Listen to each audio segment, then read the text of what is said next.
Hola a todos.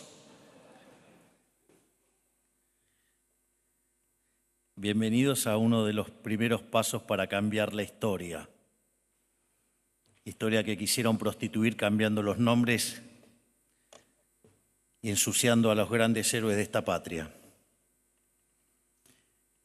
Es un placer estar aquí con todos ustedes inaugurando el Palacio Libertad, Domingo Faustino Sarmiento. Quizás para algunos sea solo un simple cambio de nombre, pero para nosotros es el inicio de una nueva etapa donde enaltecemos la figura de nuestros más grandes próceres y símbolos nacionales, para dejar atrás el culto a los políticos que arrastraron al país a la decadencia y a la humillación. Aprovechando la oportunidad, me gustaría conmemorar que hoy se cumplen 156 años de la asunción de Domingo Faustino Sarmiento como presidente de los argentinos. Su presidencia se encuadra dentro de las más importantes de nuestra historia, porque fue fundamental para la consolidación de nuestra nación.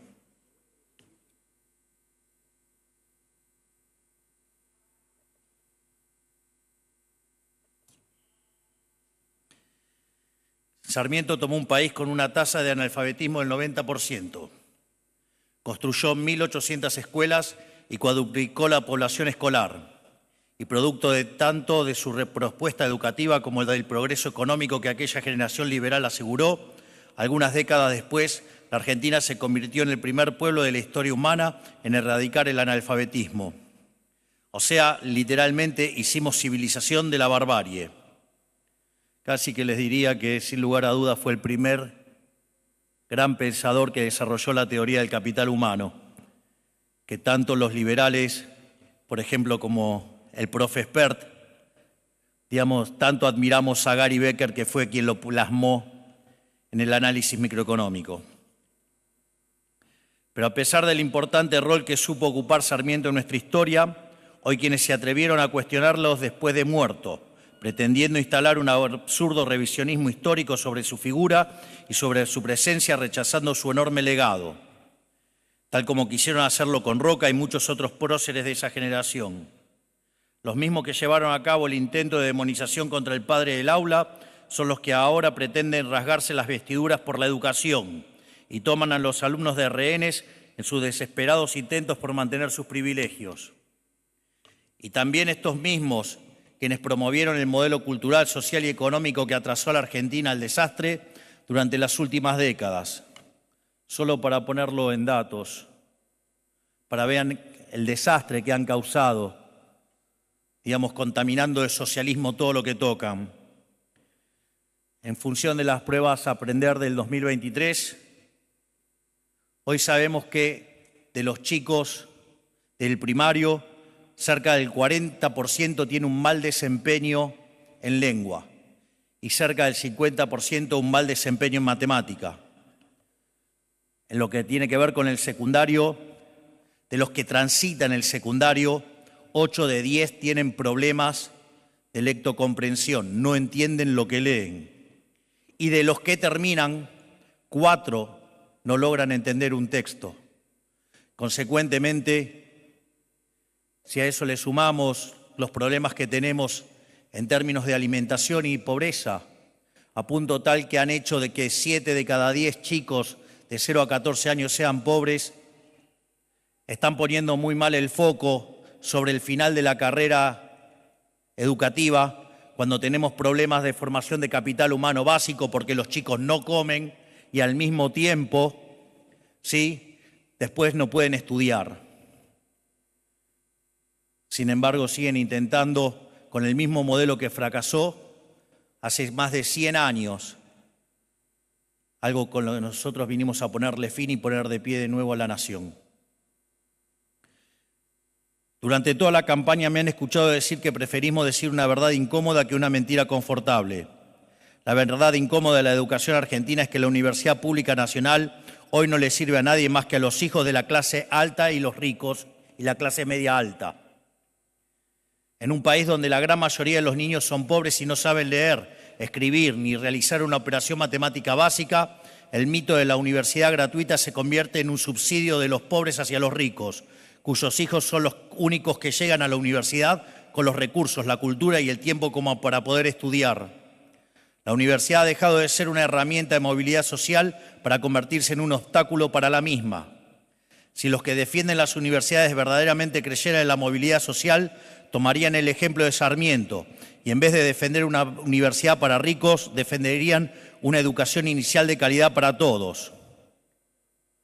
Y además podrían permitir que se los audite, ¿no? Porque acá no está ni en juego la cuestión de la universidad pública y gratuita. No está en juego, no está en discusión, no es parte de discusión. La parte de la discusión es que los recursos son escasos y bajo cualquier consigna siempre robar está mal. Queremos terminar con las filtraciones del dinero que entra en la universidad y lo que verdaderamente llega a los alumnos y lo que llega a los profesores. Y no lo que se queda en el medio, por ejemplo, con autos caros de $90.000 y tremendos choferes que cobran 13 millones de pesos, ¿no? Es por eso los queremos auditar, no porque querramos cerrar las universidades como le mienten a la gente, sino porque además la queremos cuidar, cuidando los recursos, y para eso hay que auditarlas. Pero como diría el principio de revelación, si no quieren ser auditados, debe ser porque están sucios. Por lo tanto, señores, dejen de engañar a los argentinos y díganles la verdad, que no quieren ser auditados para mantener sus curros y que de esa manera utilizan y prostituyen una causa noble para seguir defendiendo el robo de algunas agrupaciones políticas.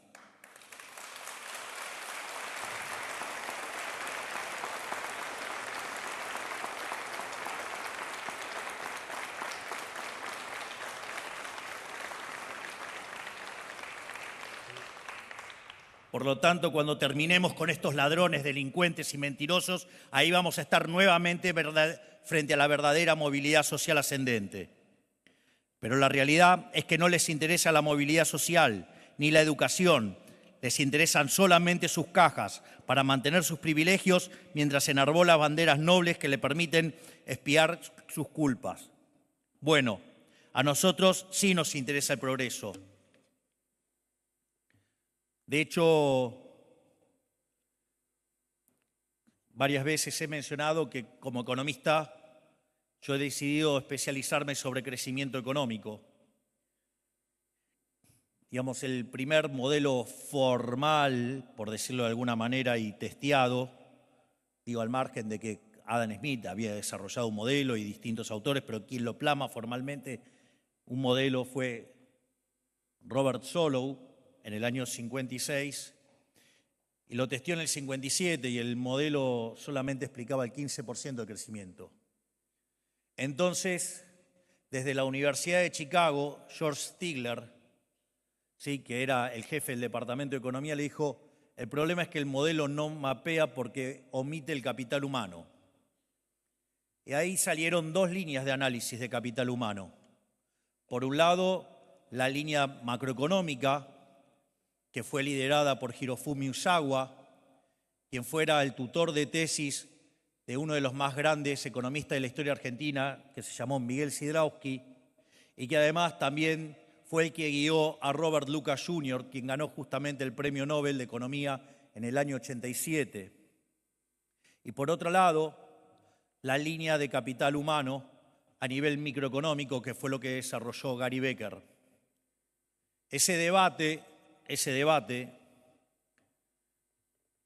sin embargo, quedó dominado por la línea del MIT, la de Samuelson, la de Solow, y solamente se consideró la idea del progreso tecnológico y de modo exógeno, motivo por el cual esa literatura cayó, digamos, en el ostracismo, en el olvido, hasta que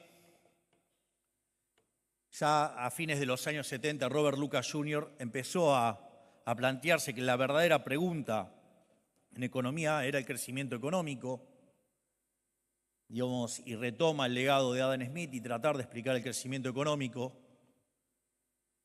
Y quien le encuentra la vuelta en el año 83 es un graduado de Chicago llamado Paul Romer. y a partir de ahí se construye la teoría del crecimiento endógeno, que genera un gran debate que para la teoría económica queda zanjado básicamente en el año 89 con un artículo de David Romer, Weil y Mankiw, y adivinen qué descubren. Que cuando meten el crecimiento económico se explica cerca del 90% de lo que ocurre en el crecimiento económico de un país. Es decir, que, con lo cual, si hay alguien que está convencido de la importancia del capital humano, soy yo. Si hay alguien que está convencido del valor de la educación, soy yo. Y por eso creé el Ministerio de Capital Humano. Dejen de mentir, delincuentes que no quieren ser auditados.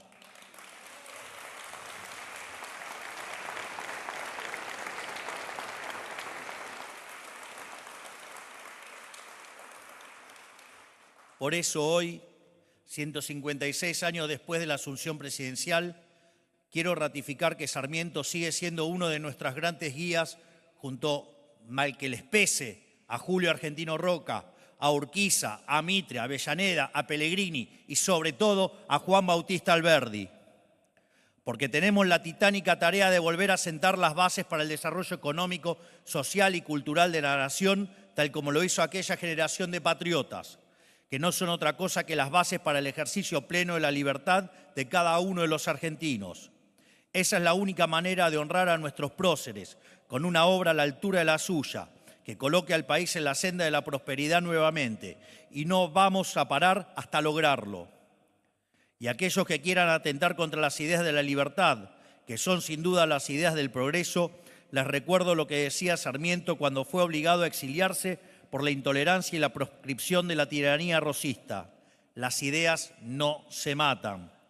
Por lo tanto, Dios bendiga a los argentinos, que la fuerza del cielo nos acompañen y ¡viva la libertad, carajo! ¡Viva la libertad, carajo! ¡Viva la libertad, carajo! Muchísimas gracias.